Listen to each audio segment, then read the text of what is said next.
നമുക്ക് എളുപ്പം വിൽക്കാൻ പറ്റുന്ന കസ്റ്റമർ ആരാ? കൗണ്ടറിൽ നിന്ന് ഓർഡർ ചെയ്തുകൊണ്ടിരിക്കുന്നവരാണ് ഏറ്റവും easiest customer in the world. കാരണം ഇപ്പോൾ അവരുടെ പർച്ചേസ് മൈൻഡ് ഓപ്പൺ ആണ്.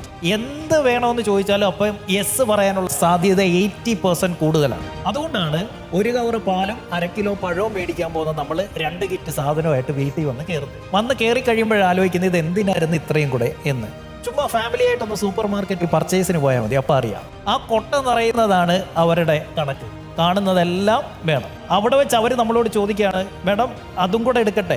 അപ്പം നമ്മുടെ മൈൻഡ് ഓപ്പൺ ആണ്. നമ്മൾ ബില്ല് സെറ്റിൽ ചെയ്തിട്ടില്ല. That is the best time for us to sell anything. അതുകൊണ്ടാണ് മെക്ഡൊണാൾഡ്സിൽ ചെന്നിട്ട് നമ്മൾ ബർഗർ ചോദിക്കുമ്പോൾ അടുത്ത ചോദ്യം, sir what about French fries? നമ്മളുടെ ഉത്തരം പലപ്പോഴും യെസ് ആയിരിക്കും. ഇപ്പം അവർ ആ ചോദ്യത്തിന് നിൽക്കുന്നില്ല, പകരം അതങ്ങ് കോംബോ ആക്കി. നമുക്കും എങ്ങനെ കോമ്പിനേഷൻസ് ഉണ്ടാക്കാം എന്ന് ചിന്തിക്കണം.